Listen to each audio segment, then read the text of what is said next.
La 6e armée allemande encerclée à Stalingrad est soumise depuis 2 mois à des attaques incessantes. Les vivres commencent à manquer et le nombre de pertes humaines est alarmant. L'artillerie soviétique pilonne inlassablement les positions allemandes et les tanks T-34 détruisent les derniers panzers allemands. Malgré les promesses de Hermann Göring, la Luftwaffe ne s'approche jamais assez pour livrer le ravitaillement nécessaire. Hitler ordonne aux forces du maréchal von Manstein de sauver la 6e armée, mais cet ordre est voué à l'échec. Le général von Paulus se rend à l'évidence. Ils seront anéantis s'ils ne se rendent pas. La chance a tourné sur le front de l'Est.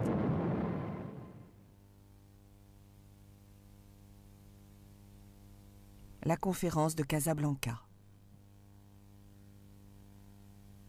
Après la victoire des Alliés en Afrique du Nord, les Américains et les Britanniques doivent se mettre d'accord sur la stratégie à adopter. Roosevelt et Churchill se rencontrent à Casablanca le 14 janvier 1943. Les Américains veulent traverser la Manche pour attaquer l'Allemagne, alors que Churchill déclare qu'il faut consolider la Méditerranée. Roosevelt n'est pas d'accord avec ses chefs militaires et soutient les Britanniques. Néanmoins, il n'est pas question de débarquer plus de soldats dans la région méditerranéenne. Les renforts iront en Angleterre afin de préparer l'invasion de la France en 1944.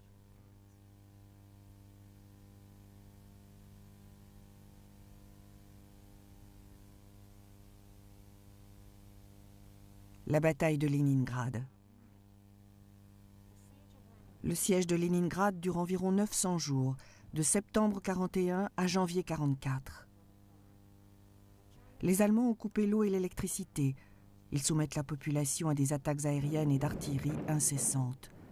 Les 3 millions d'habitants sont en train de mourir de faim et de froid. Mais la population refuse de se rendre et met en place des usines de guerre locales et surtout une voie de ravitaillement, la route de la vie, sur le lac Ladoga qui est gelé. Ce lien vital permet de ravitailler la ville et donne la possibilité à plus de 500 000 personnes de s'échapper.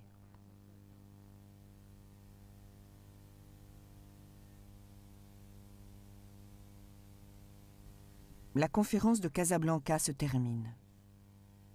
La conférence de Casablanca entre Roosevelt et Churchill débute le 14 janvier 1943 et arrive à son terme le 24 janvier. Roosevelt surprend ses propres chefs militaires en acceptant de retarder d'1 an l'invasion de la France à la demande de Churchill. Il les choque d'autant plus quand il déclare qu'il n'acceptera qu'une reddition sans condition de la part des forces de l'Axe. Cette décision a pour but de rassurer l'Union soviétique qui doit maintenant attendre encore 1 an avant qu'un second front ne soit mis en place. Elle ne cesse de demander ce deuxième front depuis que la bataille de Stalingrad a commencé.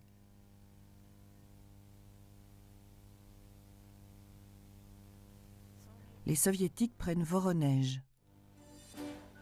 On est le 8 janvier, au beau milieu de l'hiver russe, et une partie de la 6e armée allemande capitule à Stalingrad. L'armée rouge, tout à sa joie devant cette victoire, se met à attaquer sur tous les points faibles du front allemand. Les 500 km entre Stalingrad et Voronej, près du fleuve Don, sont parcourus en 2 semaines. La ville est reprise et les Allemands se replient. Les forces soviétiques font prisonnier 52 000 soldats allemands à Voronej et sont à moins de 200 km de la ville de Koursk, où la plus grande bataille de tanks de toute l'histoire va avoir lieu.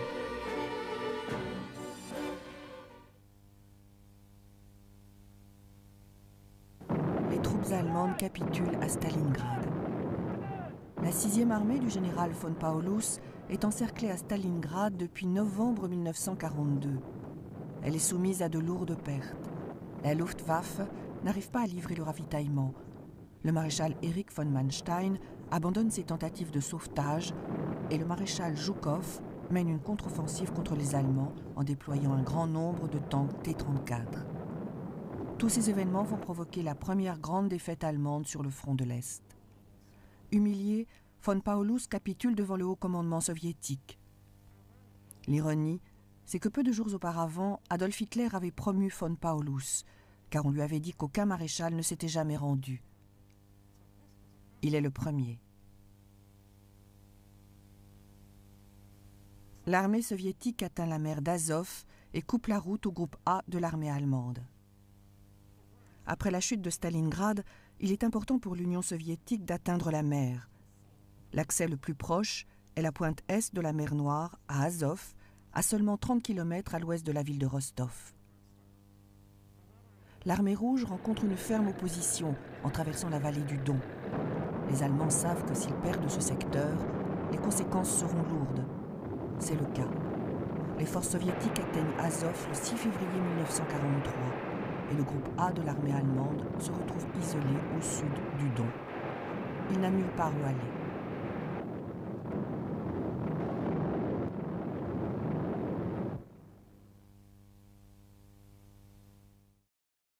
Les Américains sécurisent Guadalcanal. Les forces américaines débarquent à Guadalcanal dans les îles Salomon le 7 août 1942, mais les Japonais résistent au nord de l'île. Ils ne veulent pas abandonner la base aérienne de Henderson. Chaque camp obtient des renforts. On est dans l'impasse durant 6 mois.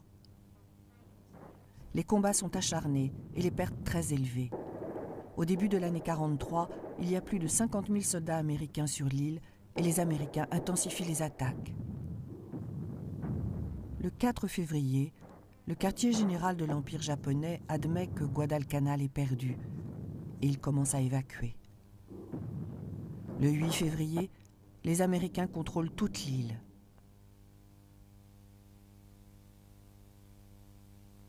Rommel attaque les forces américaines en Afrique du Nord. Durant l'opération Torche, les troupes alliées réussissent leur débarquement en Afrique du Nord. Le 16 février, la 8e armée américaine atteint la ligne Mareth en Tunisie. Le maréchal Rommel lance une offensive, l'opération Morgenluft. Rommel veut causer un maximum de pertes humaines et provoquer la confusion chez les jeunes soldats américains. Avec un peu de chance, il pourra détruire les bases de Beaune et Constantine. Mais il n'y a guère de coopération entre Rommel et le commandant des 10e et 21e divisions de Panzer, le général von Armin. En conséquence, les forces de l'Axe ont peu de chances d'arriver à leur but.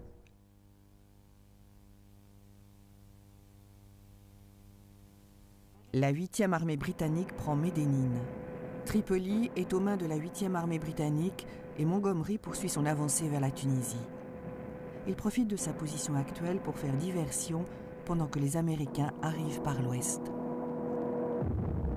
Le prochain obstacle des Alliés est la ville de Médénine, à 300 km à l'ouest de Tripoli. Les panzers allemands sont obligés de se retirer le 20 février 1943 et les Britanniques peuvent sécuriser la ville. Rommel lance une attaque sur Médénine, mais il essuie une lourde défaite. 2 ans de combats incessants ont eu raison du maréchal allemand. Il rentre en Allemagne, épuisé et malade.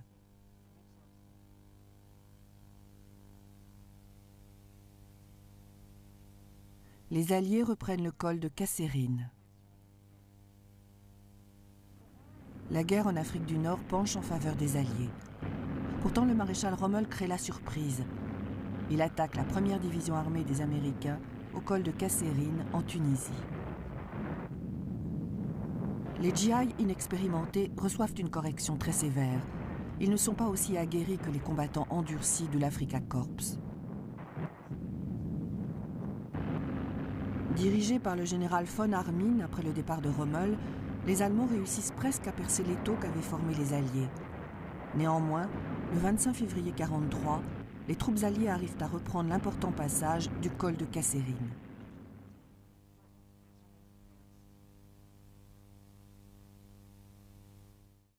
Bataille navale sur la mer de Bismarck.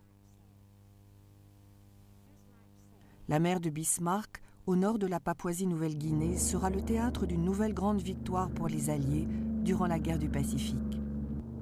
Le convoi de renforts japonais est attaqué le 2 mars 1943 par des vedettes lance-torpilles et l'aviation alliée près de Lae sur le golfe de Huon. Le raid prend par surprise le commandant japonais. Il durera jusqu'au 5 mars et anéantira la flotte japonaise. La bataille de la mer de Bismarck montre à nouveau que la chance est en train de changer de camp dans la guerre du Pacifique. Les forces japonaises sont à bout. Leur production industrielle n'est pas aussi importante que celle des États-Unis.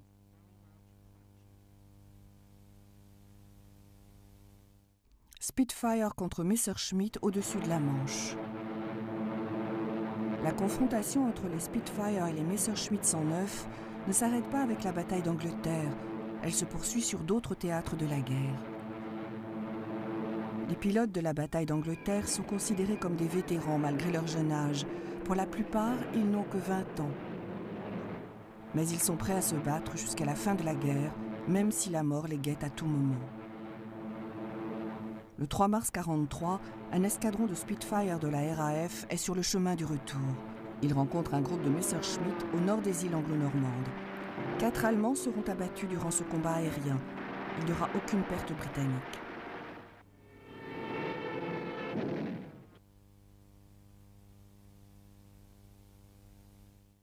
Le général Patton restaure la ligne de front après l'offensive de Rommel. Rommel attaque les positions américaines en Tunisie et fait reculer les jeunes GIs. Mais Rommel est un homme malade et fatigué. Il doit quitter l'Afrique du Nord pour de bon. Le général George Patton lance une contre-offensive contre l'ennemi dirigée dorénavant par le général von Armin, un soldat compétent mais pas aussi doué que Rommel. Les tanks Grant, normalement moins puissants que les Panzers allemands, prennent l'avantage.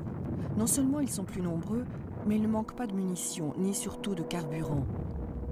Le 17 mars 1943, Patton restaure la ligne de front des Alliés.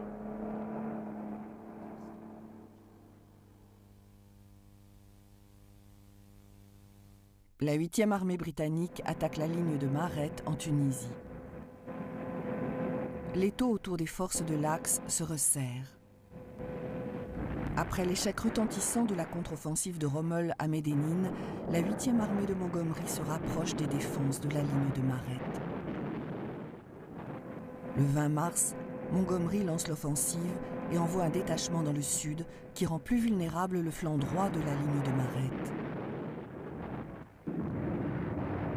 Comme les Allemands sont sous pression sur 2 fronts, ils doivent céder. De plus, ils ne peuvent obtenir des renforts puisque la première armée américaine a rouvert son offensive à l'ouest. Et les rats du désert percent la ligne de Maret.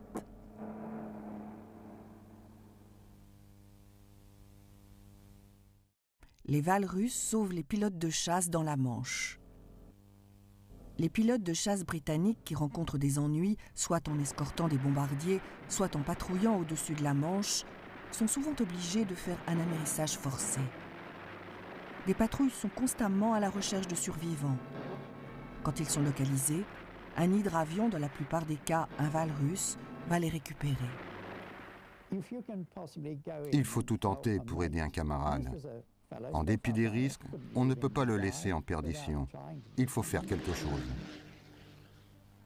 Il faut dire la vérité, le sauvetage d'un pilote de chasse n'est pas un acte désintéressé. À l'époque, un Spitfire 9 coûte environ 2 000 livres, tandis que la formation d'un pilote est évaluée à 20 000 livres. Les Alliés prennent Tunis et Bizerte. Au début du mois de mai 1943, les forces allemandes en Afrique du Nord se replient progressivement vers Bizerte et Tunis. Tout a été pensé pour repousser les Allemands hors de la Tunisie et de l'Afrique du Nord. L'offensive est lancée le 6 mai par un solide barrage d'artillerie. Les affrontements sont violents. 13 divisions allemandes se retrouvent face à 19 divisions alliées et 130 Panzers doivent riposter à 1300 tanks alliés. C'est inévitable. Le 7 mai, Bizerte et Tunis tombent et la guerre en Afrique du Nord est presque terminée. La Tunisie tombe. Les forces alliées encerclent complètement les Allemands à Bizerte et Tunis dès le 7 mai 1943. Environ 250 000 soldats allemands et italiens se rendent et le général en chef, von Armin, est lui-même capturé le 12 mai. Le représentant de toutes les forces de l'Axe en Afrique du Nord, le maréchal italien Giovanni Messe, capitule devant les forces néo-zélandaises le 13 mai. Le général Alexander envoie le télégramme suivant à Churchill. « Monsieur, je dois vous annoncer que la campagne de Tunisie est terminée. L'ennemi a cessé de résister. Nous contrôlons toute l'Afrique du Nord. La guerre du désert est finie. La bataille des convois s'étend. La pression des U-boats sur les convois de l'Atlantique Nord change radicalement durant le premier semestre 1943. En janvier, la perte en tonnage est de 203 000 tonnes et en février, elle s'élève à 359 000 tonnes. En mars, on atteint une perte gigantesque, 627 000 tonnes. Mais les chiffres pour avril et mai sont respectivement de 245 000 et 165 000 tonnes. En juin, cela se réduit à seulement 18 000 tonnes. Plusieurs raisons expliquent ces revers de fortune que subissent les Allemands. La plus importante est une meilleure protection aérienne des Alliés qui acquièrent de l'expérience après chaque convoi.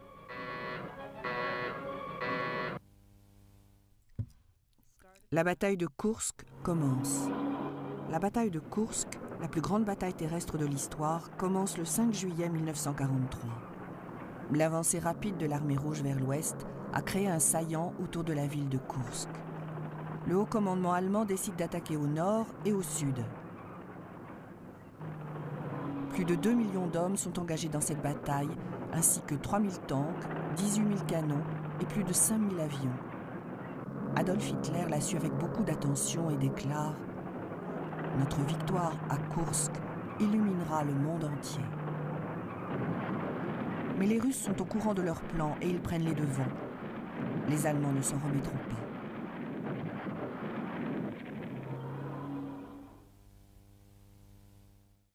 Les B-17 en opération dans le Pacifique. Les B-17 sont utilisés en grand nombre pour la première fois dans le Pacifique durant la bataille du Midway. Le bombardement de la flotte japonaise est un succès. La forteresse volante, inventée dans les années 30, devient le bombardier le plus efficace de l'arsenal allié. Au milieu de l'année 43, la dernière version est employée en Europe et dans le Pacifique. Elle est de loin la mieux armée, avec des mitrailleuses de calibre 11,50 et peut transporter plus de 17 000 livres de bombes. De plus, elle a une autonomie de vol impressionnante d'au moins 5 500 km. D'autres ont suivi, mais le B-17 est resté une référence en matière de bombardiers. Les Allemands sont en difficulté au saillant d'Orel. Non seulement la bataille de Kursk est la plus grande bataille terrestre de l'histoire, mais c'est aussi la plus grande confrontation de blindés. Elle commence le 5 juillet 1943. Si les Allemands sont en difficulté au saillant d'Orel le 8 juillet 1943, c'est tout simplement parce que l'armée rouge est au courant de leur projet. Ceci est dû en grande partie à Rudolf Rössler et à ses collègues qui sont connus sous le nom de l'USI, le réseau suisse. Depuis des mois, ils livrent des informations sur l'armée allemande à Moscou qui s'est mis à les prendre au sérieux. Comme le haut commandement de l'armée rouge agit en connaissant la stratégie allemande, il n'est pas étonnant que la bataille penche en sa faveur. La Sicile est envahie. Durant la matinée du 9 juillet 1943, une flotte passe Malte et fonce droit sur la Sicile. Elle transporte la 7e armée américaine et la fameuse 8e armée britannique. Après les victoires en Tunisie, il faut mettre en place un deuxième front en Europe afin de réduire la pression sur le front de l'Est en Union soviétique. Les Américains veulent envahir l'Europe en passant par la Manche, mais les Britanniques pensent qu'envahir la Sicile serait plus judicieux. L'invasion débute le 10 juillet. Les Américains débarquent à Gela, sur la côte sud, pendant que les Britanniques débarquent plus à l'est. Le premier débarquement allié en Europe est une réussite.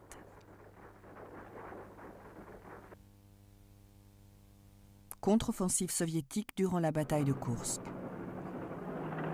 L'opération Citadelle, offensive allemande visant à pousser l'armée rouge hors du saillant d'Orel, est un désastre dès le départ. Le 13 juillet 1943, l'armée rouge lance une gigantesque contre-offensive.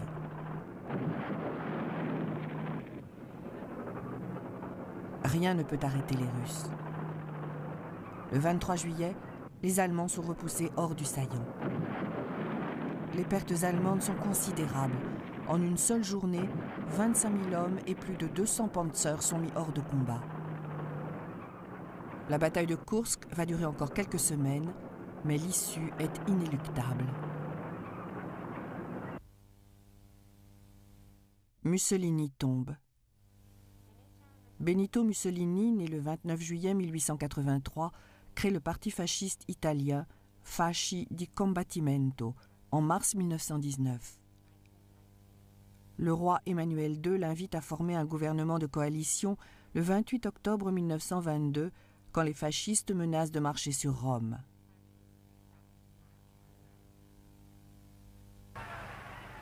Mussolini, qu'on surnomme le Duce, entraîne l'Italie dans la Seconde Guerre mondiale en juin 1940. Mais le pays n'est pas prêt et il suit de nombreuses défaites militaires. En conséquence, Mussolini est congédié par le roi le 25 juillet 1943.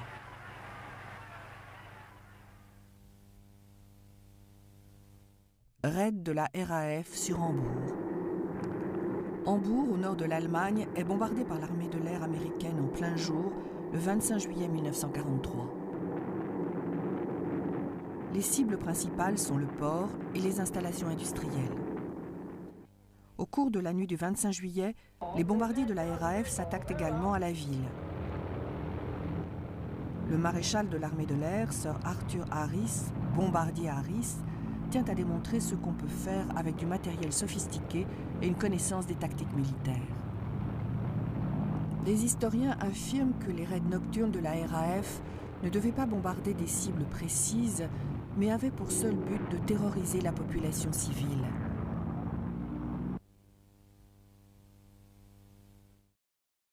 Les forces soviétiques prennent Orel. La bataille de Koursk débute le 5 juillet 1943. Elle entrera dans les annales comme la plus grande bataille terrestre de l'histoire. Le but de cette opération, dont le nom de code allemand est Opération Citadelle, est de reprendre le saillant d'Orel à l'armée rouge. Les Allemands attaquent par le nord et le sud pour couper les forces principales des soviétiques et les prendre en tenaille, mais ils ne font qu'une percée minime dans le saillant d'Orel. Une gigantesque contre-offensive de l'armée rouge repousse les Allemands hors du saillant. Le 5 août, après d'intenses combats, les villes d'Orel et de Belgorod sont à nouveau aux mains des Soviétiques.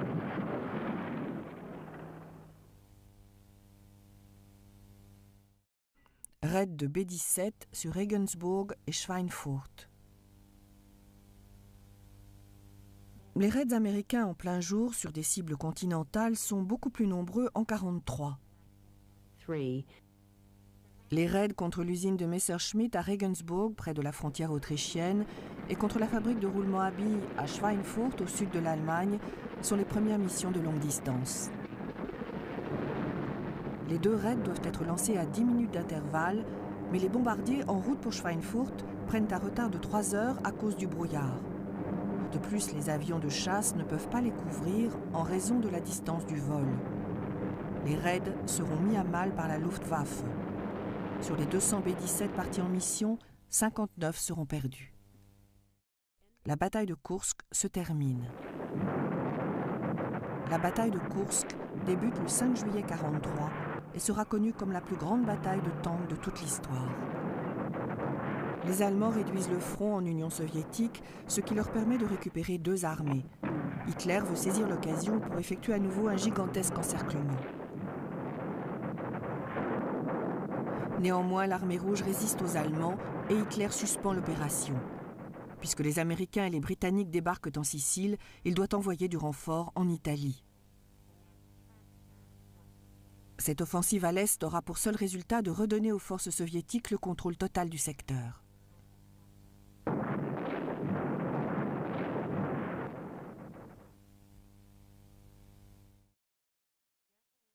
Les Japonais évacuent New Georgia et d'autres îles Salomon. Les forces japonaises et alliées se livrent d'âpres combats pour les îles Salomon, qui sont d'une grande importance stratégique. Cependant, les Américains sont en train de prendre le dessus. Le 28 août 1943, les Japonais prennent la décision d'évacuer New Georgia et d'autres îles Salomon afin de consolider leur position à Bougainville et en Nouvelle-Bretagne.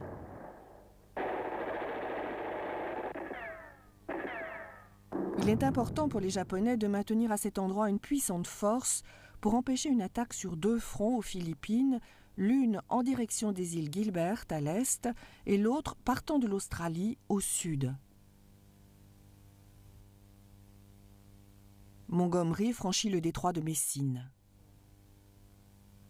La 7e armée américaine et la 8e armée britannique, commandées respectivement par Patton et Montgomery, envahissent la Sicile le 10 juillet 1943 et prennent le contrôle de l'île 6 semaines plus tard. Les Italiens n'ont pas le choix. Le gouvernement récemment formé par le maréchal Badoglio fait savoir par des voies diplomatiques qu'il veut négocier. Le 3 septembre 1943, un court armistice est signé dans un champ d'oliviers près de Syracuse, en Sicile. Le moment est approprié pour la 8e armée britannique. Elle peut franchir le détroit de Messine pour atteindre le sud de l'Italie. Les forces alliées débarquent à Salerne, en Italie. Le gouvernement italien de Badoglio, le maréchal antifasciste, signe un armistice avec les Alliés à Syracuse le 3 septembre 1943. Le 8 septembre, on annonce la reddition de l'Italie. Les Alliés informent le gouvernement Badoglio qu'ils vont débarquer au nord de Rome et qu'ils coopéreront avec les troupes italiennes si elles attaquent les unités allemandes au même moment.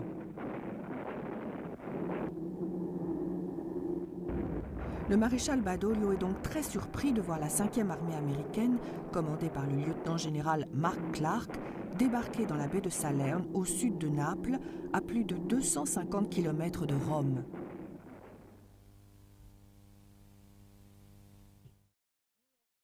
Les Américains et les Britanniques se rejoignent à Eboli. Après la traversée du détroit de Messine par la 8e armée britannique, le débarquement de la 5e armée américaine dans la baie de Salerne et l'occupation du port de Tarente par les Britanniques, il est prévu que ces 3 forces se rejoignent immédiatement. Mais le commandant en chef allemand, le maréchal Kesselring, voit les choses différemment. Grâce à une défense intelligente, il bloque l'avancée des Alliés et arrête leur progression le long de la côte italienne. Le retard est tel qu'il faut attendre le 20 septembre pour que les forces britanniques et américaines arrivent à se rejoindre près d'Eboli, et ce, après des combats acharnés et de lourdes pertes.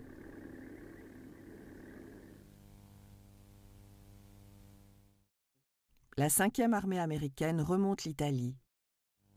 La 5e armée américaine, commandée par le général Clark, commence sa remontée en Italie le 24 septembre 1943. Cette campagne est un véritable périple dans un terrain accidenté et boueux face à une opposition allemande déterminée. À un moment donné, 3 divisions américaines et une brigade armée sont prises en épingle dans un col montagneux par 3 petits bataillons ennemis. Le maréchal Kesselring donne l'ordre de démolir les routes et les ponts, ce qui retarde d'autant plus les Américains qui comptent déjà au moins 5000 victimes parmi leurs troupes avant d'arriver à Naples. Mais ils découvrent que la ville n'est même pas défendue.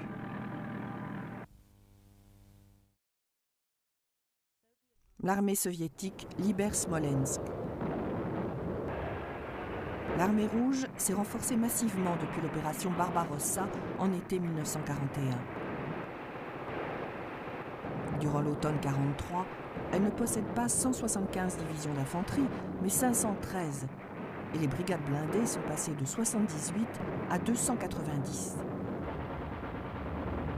En seulement 2 ans et demi, l'armée soviétique est devenue 3 fois plus puissante malgré d'énormes pertes sur le champ de bataille. Il n'est pas étonnant que l'offensive soviétique se passe bien pendant l'été. En automne, le bassin du Donetsk est à portée de main et le 25 septembre, la ville de Smolensk est libérée.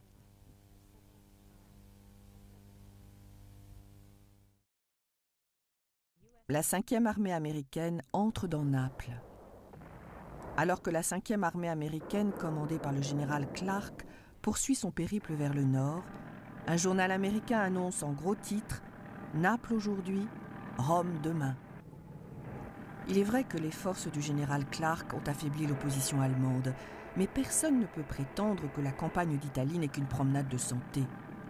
Les principales défenses allemandes ont reculé de 30 km et quand les Américains entrent dans la ville, il y a peu de résistance. Néanmoins, l'accès au fleuve Volturno va nécessiter d'âpres combats. Quand les Alliés prennent Naples, ils essuient de lourdes pertes. 7000 Britanniques et 5000 Américains meurent, sont portés disparus ou sont blessés. Himmler inspecte les camps de concentration. Heinrich Himmler rejoint le Parti national-socialiste en 1925. Il devient le chef des tout premiers SS, puis celui de la Gestapo. Comme il dirige les forces de police allemandes de 1936 à 1945, il est chargé de l'extermination des Juifs et de la suppression de toute opposition au régime. Himmler prend le problème juif au sérieux et travaille avec ardeur pour maintenir une efficacité maximum dans les camps de la mort qu'il inspecte régulièrement.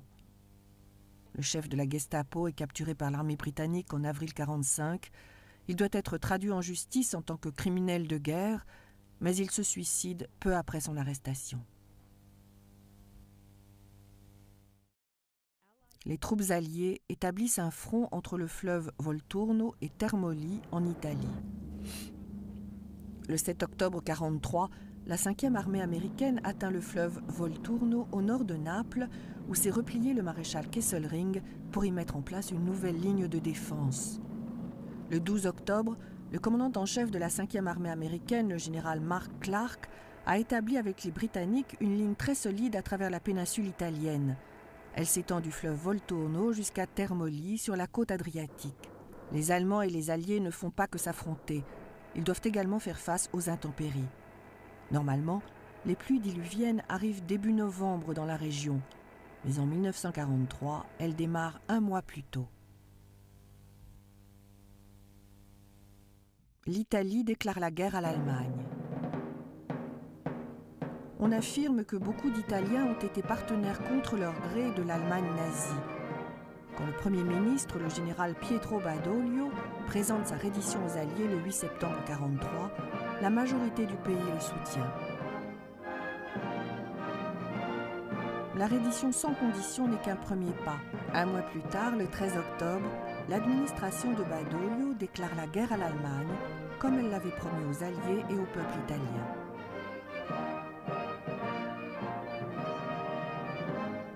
Au même moment, le gouvernement italien se réorganise sur des bases plus larges, plus démocratiques et plus en phase avec son époque.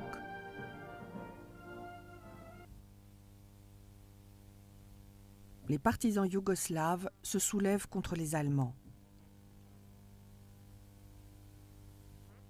Les partisans du maréchal Tito prennent le contrôle d'une partie de la Bosnie en 1942 et forment un gouvernement provisoire, le Conseil de libération nationale.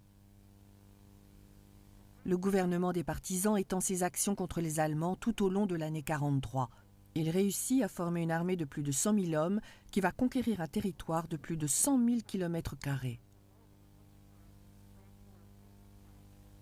Fin 1943, les missions militaires britanniques et américaines rejoignent l'armée de libération. Plus tard, ils refuseront de reconnaître l'autorité du gouvernement en exil.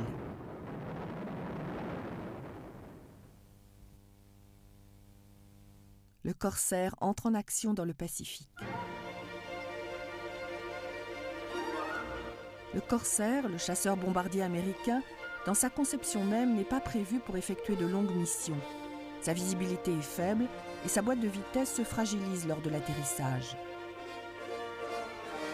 Néanmoins, ces problèmes une fois résolus, le Corsair sera d'une grande utilité pour la Royal Navy ainsi que pour la marine américaine. Cet avion de chasse hors pair excelle également lors des attaques terrestres. Avec le Grumman L4, le Corsair permet aux forces américaines d'établir et de maintenir leur supériorité sur les Japonais dans le Pacifique à partir de 1944 et jusqu'à la fin de la guerre.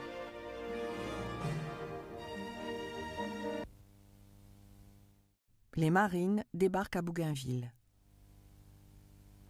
Les offensives américaines dans les îles Salomon, qui sont d'une grande importance stratégique, obligent les Japonais en 1943 à abandonner Bougainville. Le 1er novembre 1943, un débarquement américain permet de sécuriser les ports de l'île et les terrains d'aviation qui ont servi aux opérations japonaises à Guadalcanal. Le débarquement dans la baie de l'Impératrice Augusta contourne les forces japonaises et sécurise une tête de pont importante. Cela permet aux Américains de construire des aires d'atterrissage en moins de 2 jours. Le 1er et le 7 novembre, les Japonais tentent par 2 fois de contre-attaquer et sont mis en échec. L'armée soviétique entre dans Kiev. Après avoir mis en déroute les Allemands lors de la bataille de Koursk, l'armée soviétique avance rapidement sur le front de l'Est à la fin de l'année 1943. Début novembre, Kiev, la capitale ukrainienne, est la prochaine étape. 2 ans auparavant, les Allemands ont fait 600 000 prisonniers et l'occupation a coûté la vie à au moins 200 000 civils.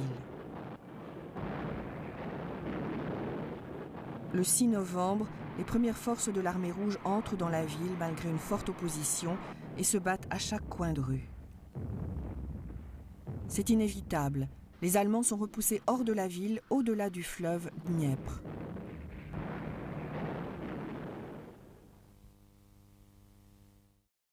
Les tanks T-34 soviétiques contre les Tigres allemands.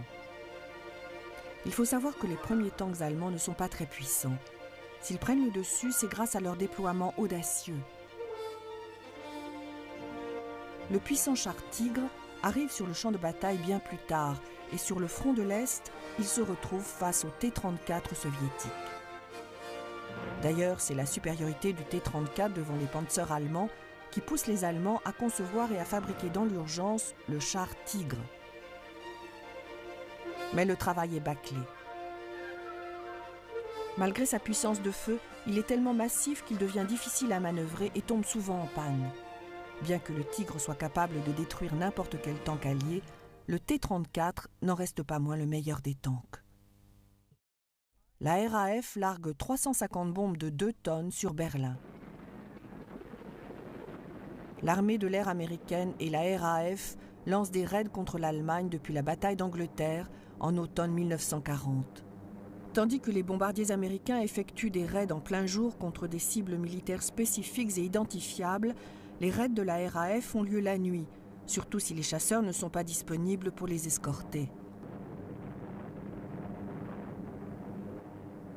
Le 18 novembre 1943, les bombardiers de la RAF ont pour cible Berlin. Pas moins de 350 bombes de 2 tonnes sont larguées sur la capitale allemande. Ce bombardement incessant durera jusqu'en mai 1945.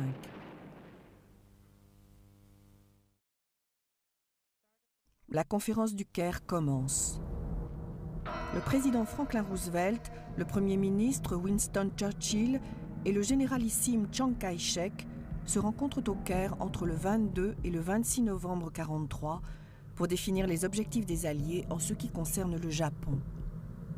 Comme l'Union soviétique n'est pas en guerre avec le Japon, elle n'est pas représentée à cette conférence. Quelques jours plus tard, le 1er décembre, le gouvernement américain produit une déclaration signée par tous les participants dans laquelle ils affirment leur détermination de poursuivre la guerre jusqu'à la reddition sans condition du Japon. Les signataires déclarent que leur gouvernement ne désire aucune conquête territoriale.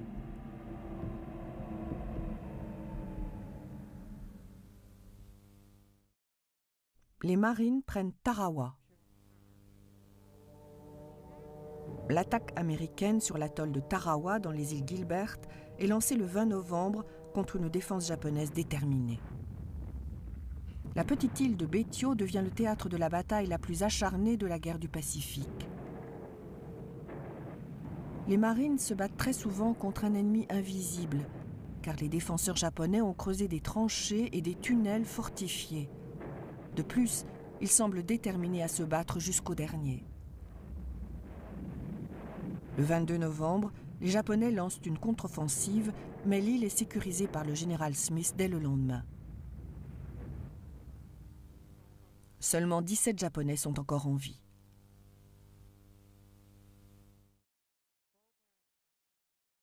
l'usine de roulement à billes, dans la Ruhr, est bombardée. Le cœur industriel allemand, en particulier la vallée de la Ruhr, est une cible évidente pour les raids alliés en Europe. Le commandement des bombardiers américains, qui se trouve en Angleterre, lance une série de raids en plein jour qui endommagent gravement la production de matériel militaire allemand. L'attaque de l'usine de roulement à billes dans la Ruhr, le 25 novembre 1943, en est un exemple. Des B-17 armés jusqu'aux dents, avec ou sans escorte de chasseurs, volent en rang serré et pénètrent l'espace aérien allemand en toute impunité, tout en mitraillant les Messerschmitt qui se font de plus en plus rares.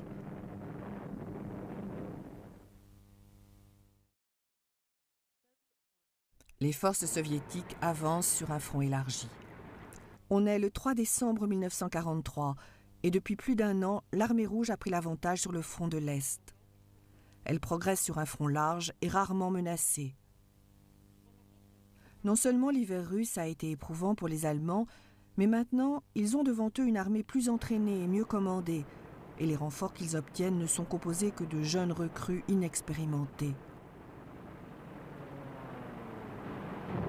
La bataille de Koursk a vidé l'armée allemande de ses hommes et de son matériel vital, les tanks, l'artillerie et les avions. Même si l'Union soviétique a essuyé des pertes similaires, elle n'a pas de difficulté à les remplacer. Rommel est nommé commandant en chef de la forteresse européenne. Il est évident pour le haut commandement allemand que les Alliés préparent un débarquement sur la côte atlantique européenne. Cela fait déjà quelque temps qu'Hitler a ordonné la construction d'un mur en Normandie, et cette barrière impressionnante est sur le point d'être mise à l'épreuve. Le 12 décembre 1943, le maréchal Erwin Rommel est nommé commandant en chef des forces allemandes postées sur les côtes de la Manche, le groupe armé B. Il s'occupe de la forteresse européenne, le nom donné au mur de l'Atlantique. Le renard du désert n'est sûrement pas très enthousiaste devant ces installations. Son concept de la guerre est bien différent. Les forces soviétiques attaquent le saillant de Kiev. Tout le front russe, de Smolensk à la mer Noire, évolue depuis septembre 1943 et la grande ville de Kiev est prise par l'armée rouge le 6 novembre. Le saillant près de Kiev tenu par les Allemands et créé par l'avancée rapide des forces soviétiques est pris d'assaut le 26 décembre, au moment où les Allemands doivent affronter un hiver encore plus rude et plus terrifiant que les deux précédents. Vu les conditions, il est difficile de dire quel est le plus grand danger pour les Allemands. Est-ce l'armée rouge ou l'hiver glacial? En tout cas, le nombre de victimes augmente de façon alarmante. Les marines prennent le terrain d'aviation du cap Gloucester. Le jour de Noël 1943, une flotte gigantesque remonte le détroit de Vitiaz entre la Papouasie-Nouvelle-Guinée et la Nouvelle-Bretagne. La première division de marine va débarquer au cap Gloucester à l'ouest de la Nouvelle-Bretagne. Il faut sécuriser l'île, mais avant tout, il faut prendre le terrain d'aviation du cap Gloucester, dont se servent les Japonais pour lancer des raids et bombarder la Papouasie-Nouvelle-Guinée, les îles Salomon et même l'Australie. Comme la plupart des territoires occupés par les Japonais dans le Pacifique, cette position est âprement défendue. Mais les marines sont mieux équipées et ils investissent le terrain d'aviation le 29 décembre.